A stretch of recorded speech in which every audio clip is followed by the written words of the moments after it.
প্রতিটা সৃষ্টি আল্লাহ পাকের এক একটা মেসেজ দেয়। ঠিক মেয়ে মানুষও একটা মেসেজ দেয়। কি মেসেজ? আল্লাহ পাক মানুষকে সবচেয়ে সুন্দর করে সৃষ্টি করেছেন, আর মানুষের মধ্যে মেয়েদেরকে সবচেয়ে বেশি সুন্দর করে সৃষ্টি করেছেন। আল্লাহ পাকের সবচেয়ে সুন্দর সৃষ্টি হচ্ছে মেয়েরা, এবং তারা খুব নরম হয়, নরম, প্রজাপতি ধরার মতো। প্রজাপতিকে ধাপ করে ধরতে পারবেন না আপনি, শক্ত করে ধরতে গেলে প্রজাপতি নষ্ট হয়ে যাবে, মরে যাবে। প্রজাপতিকে কোমল ভাবে ধরতে হবে। ঠিক মেয়েদের সামনেও আপনার কোমল থাকতে হবে। বেশি হার্ড হতে যাবেন, শেষ। আমি আপনার গার্লফ্রেন্ডের সামনে কোমল হতে বলি নাই, আপনার ওয়াইফের সামনে হতে বলেছি। কোমল থাকলে আপনি জিতে যাবেন। দেখবেন দুনিয়ার চিল্লা ফাল্লা করছে আপনার বাসায়, আপনি চুপচাপ আছেন পাহাড়ের মতো, কোমল আছেন। 5 মিনিট পর দেখবেন নিজেই ঠান্ডা হয়ে এসে বলছে আচ্ছা সরি, ভুল হয়ে গেছে। আর যদি আপনি চিল্লা ফাল্লার কাউন্টার দিতে যান, তাহলে দেখবেন সুটকেস গোছানো শেষ, বাবার বাড়ি চলে গেছে। ডিল করা খুব ডিফিকাল্ট। এখানে আপনাকে খুবই সবরের পরিচয় দিতে হবে। আল্লাহ পাক বোঝার তৌফিক দান করুন। আর আমরা মা বোনদেরকে রিকোয়েস্ট করব, 4টা মূলনীতি মেনে কাপড় চোপড় পরবেন। আপনার কাপড়টা এমন হবে না যেই কাপড়টা পরলেও অঙ্গ প্রত্যঙ্গ দেখা যায়, বোঝা যায়, এমন হবে না। কাপড়টা এমন হবে না এত টাইট ফিটিং যে আপনার অঙ্গের উঁচু নিচু অবয়ব বোঝা যায়, এমন হবে না। কাপড়টা এমন হবে না যেটা অমুসলিমদের পোশাক, আর কাপড়টা এমন হবে না যেটা পুরুষদের পোশাক। এই মূলনীতিগুলো মেনটেন করে কাপড় পরবেন ইনশাআল্লাহ। এছাড়াও মেয়েদের কথায় পর্দা আছে, চলনে পর্দা আছে, ওঠা বসায় পর্দা আছে। নামাজ পড়ার সময় তাদেরকে কিছুটা শালীনভাবে নামাজ পড়তে হয়। তাদের চোখের দৃষ্টির মধ্যে পর্দা আছে। এগুলো কে শিখাবে এখনকার মেয়েদেরকে? সবসময় বিজি দেখবেন নতুন কোন সিরিয়াল আসছে, নতুন কোন ফ্যাশন আসছে, নতুন কোন পার্লারে কি আসছে, কোন কাটিং আসছে, কোন নায়িকা আসলো। ওই যে বাংলাদেশে কোন এক নায়িকা আসছে, তাই নিয়ে মিডিয়াতে এমন তোলপাড়, মনে কি নাকি একটা অবস্থা। আল্লাহর কাছে তোমার কি মূল্য আছে হে? আল্লাহর কাছে তোমাদের কি মূল্য আছে? তোমরা কি 5 ওয়াক্ত নামাজ পড়ো? তোমরা কি পর্দা করো? তোমাদের মধ্যে হায়াবোধ কিছু আছে? তোমরা মানুষকে ভালো কিছু শিখাও, সমাজকে ভালো কিছু দাও, শালীন কিছু দাও। আল্লাহর কাছে তোমাদের কি মূল্য আছে? নবী সাল্লাল্লাহু আলাইহি ওয়াসাল্লাম তো জাহান্নাম দেখে সেই কথাটাই বলেছেন, আমি জাহান্নাম দেখে আসলাম, সেখানে বেশিরভাগ অধিবাসী হচ্ছে মেয়ে, নারী। কি কারণ? তারা এমন কাপড় চোপড় পরে বাইরে ঘুরতো যে কাপড় পরেও তারা নগ্ন থাকতো। আমি কি ব্যাখ্যা করতে হবে? আপনি দেখতে পারেন না? এবং তারা স্বামীর সাথে কুফরি করত। সারা জীবন স্বামী যদি তাদের ভরণ পোষণ দেয়, ভালোবাসে, মহব্বত করে, তাদের জন্য জীবনটা ক্ষয় করে ফেলে, এক পর্যায়ে গিয়ে বলবে সারাটা জীবন তোমার কাছে কিছুই পাইলাম না। বাস্তব। এগুলোর কারণে মেয়েরা বেশি বেশি জাহান্নামে যাবে। এবং তারা মানুষ মারা গেলে মাতম করে, বুক পিঠ চাপড়ায়, এই কারণে যাবে। এবং তর্ক লাগলে অভিশাপ দেয় বেশি, এই কারণে যাবে। আল্লাহ পাক আমাদের মা বোনদেরকে হেফাজত করুন। তবে একটা হাদিস আছে সুসংবাদের। নবী সাল্লাল্লাহু আলাইহি ওয়াসাল্লাম বলেছেন, একজন নারী যদি 4টা কাজ করতে পারেন, জান্নাতের যে কোনো দরজা দিয়ে ইচ্ছা প্রবেশ করতে পারবেন। 1 নাম্বার 5 ওয়াক্ত নামাজ, 2 নাম্বার রমজান মাসে সওম, 3 নাম্বার আপনার লজ্জাস্থানের হেফাজত অর্থাৎ খাস পর্দা, এবং 4 নাম্বার আপনার স্বামীর আনুগত্য। ফ্যামিনিস্ট আকীদার মেয়ে হলে আনুগত্যকে দাসত্ব মনে করে, স্বামীর আনুগত্যকে তারা দাসত্ব মনে করে। স্বামী কে? স্বামীর সম্মান বোঝেন আপনি? স্বামী কে? যার ব্যাপারে নবী সাল্লাল্লাহু আলাইহি ওয়াসাল্লাম বলেছেন, আমি যদি আল্লাহ ছাড়া অন্য কাউকে সেজদা করতে বলতাম, তাহলে মেয়েদেরকে বলতাম তারা যেন স্বামীদেরকে সেজদা করে। আপনাকে আমি কিভাবে বুঝাবো স্বামী কে, স্বামীর মর্যাদা কোথায়? এগুলো কি ইসলাম মেয়েদেরকে ডমিনেট করছে এগুলো দিয়ে? কেন? এই স্বামী আপনার জন্য সারাটা জীবন ক্ষয় করে ফেলে। একটা চোর পর্যন্ত, একটা চোর, একটা করাপ্টেড মানুষ, দুর্নীতিগ্রস্ত মানুষ, সে চুরি করে, দুর্নীতি করে এনে বাচ্চাকে খাওয়ায়। একটা ধর্ষক পর্যন্ত ওর মেয়েকে আদর করে। পুরুষ মানুষ কি জিনিস কেমন করে বুঝবেন? সারাটা জীবন ক্ষয় করে ফেলায়। যদি আপনি তার আনুগত্য করেন, তার সামনে সুন্দর মতো থাকেন, তার কথার সাথে তর্ক না করেন, ভালোবাসা দিয়ে থাকেন, আপনার জন্য সে জীবন দিতে প্রস্তুত থাকবে। এরকম পুরুষ মানুষ। আপনাদেরকে কেউ চোখ তুলে তাকালে চোখ তুলে ফেলাবে, এরকম পুরুষ মানুষ। আর এখন তো পরিস্থিতি ডিফারেন্ট। বাসায় পুরুষ বাইরের ছেলের সাথে ফোনে প্রেম হয়ে গেছে, পালায় চলে গেছে, বিয়ে করে ফেলছে।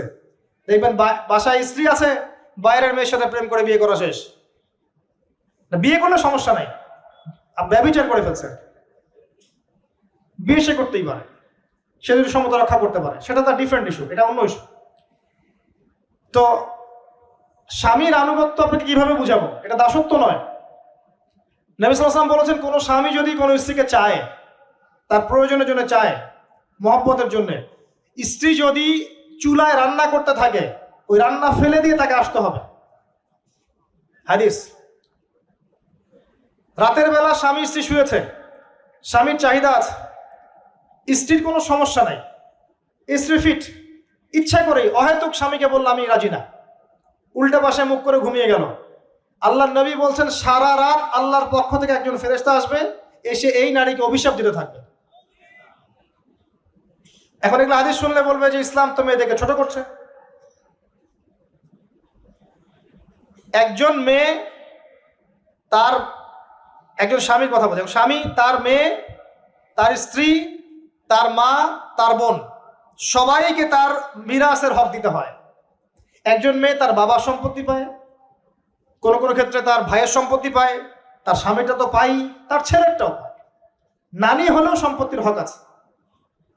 একটা মেয়েকে চতুর্দিক থেকে সিকিউর করা হয়েছে ইসলামে। তারপরেও কিছু ফ্যামিনিস্টের কারণে এরা বলবে যে মেয়েদেরকে ইসলাম ছোট করছে। হ্যাঁ, মেয়েদেরকে ইসলাম কেন ছোট করছে? কারণ পর্দা করে যে বাইরে বেরোতে বলেছে, ঢ্যাং ঢ্যাং করে নগ্ন হয়ে বেরোতে নিষেধ করেছে, এই কারণে। যদি বলে যে হ্যাঁ ইসলাম আপনাদেরকে ফ্রি মিক্সিং এর স্বাধীনতা দিচ্ছে, আপনারা সবাই ফ্রি মিক্সিং করেন, গেঞ্জি পরেন, টি শার্ট পরেন, স্যান্ডো গেঞ্জি পরে বাইরে ঘুরে বেড়ান, টাইট ফিটিং প্যান্ট পরে বাইরে ঘুরে বেড়ান, সব জায়গায় আপনারা ফ্রি মিক্সিং করেন, পর্ন দেখেন, জেনা করেন, মদ খান, ইসলাম খুব ভালো। তখন তোমাদের জন্য তো ইসলাম নয়, তোমরা জাহান্নামে যাও, আল্লাহর কি আসে যায়? ইসলাম তোমাদের জন্য নয়, তোমরা জাহান্নামে গিয়ে মরো, ইসলামের কিচ্ছু যায় আসে না। আল্লাহর ওয়াস্তে পারিবারিক আদর্শের দিকে ফোকাস করেন প্রিয় ভাই। নিজে জাহান্নামের আগুন থেকে বাঁচান, পরিবার বর্গকে বাঁচান, পরিবার বর্গকে বাঁচান। পরিবার একটা পার্ট হচ্ছে আপনার পিতামাতা। পিতামাতার সাথে খারাপ আচরণ করতে যায় না আল্লাহর ওয়াস্তে। সেই ব্যক্তির জন্য ধ্বংস যার পিতামাতা বেঁচে আছে, তাদের হক আদায় করে সে জান্নাতে যেতে পারলো না, তার জন্য ধ্বংস। আরেকটা অংশ আছে আপনার সন্তান সন্ততি। বাচ্চা কাচ্চার প্যারেন্টিংটা খুব সুন্দর করে করেন। যখন আপনি স্ত্রীর সাথে মিলন করতে গিয়েছেন, তখন দোয়া পড়েন, আল্লাহুম্মা বিসমিল্লাহি আল্লাহুম্মা জান্নিবনা শাইতান ওয়া জান্নিবিশ শাইতান মা রাযাকতানা। আমার মনে হয় এখনকার জেনারেশন যেগুলো আছে ফাসেক, মাদক সেবন করে, পর্নোগ্রাফিতে আসক্ত, ইয়াবাখোর, স্মাগলিং করছে, চুরি করছে, হাবিজাবি, ধর্ষণ করছে, আমার মনে হয় না তাদের পিতামাতা তাদেরকে জন্ম দেওয়ার সময় দোয়াগুলো পড়েছিল। কারণ পিতামাতা এই দোয়া পড়লে ওই সন্তানকে শয়তান স্পর্শ করতে পারে না।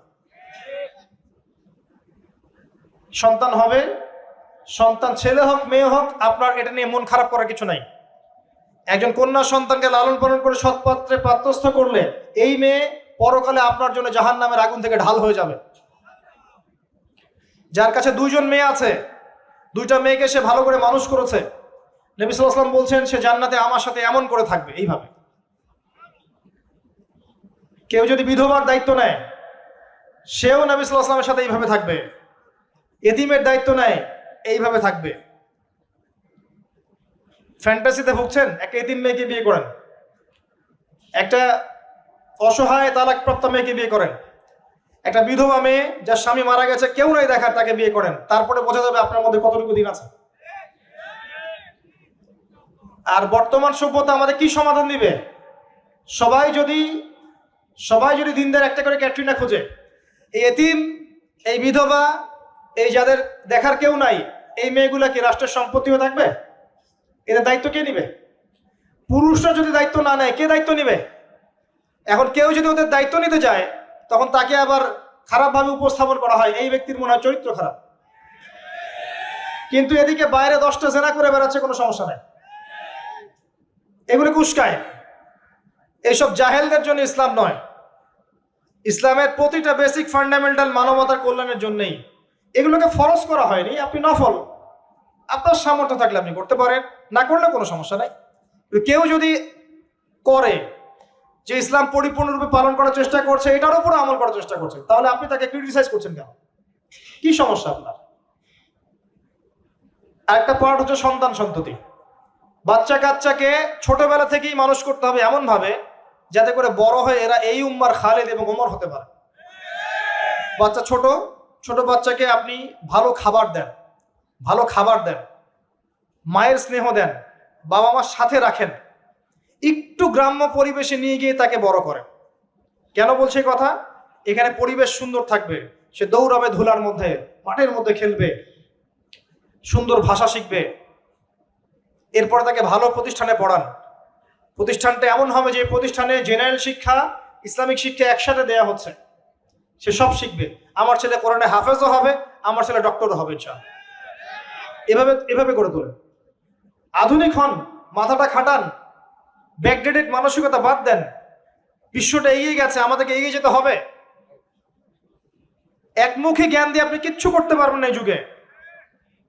দ্বিমুখী শিক্ষার একটা হারমোনিয়াস কম্বিনেশন দরকার।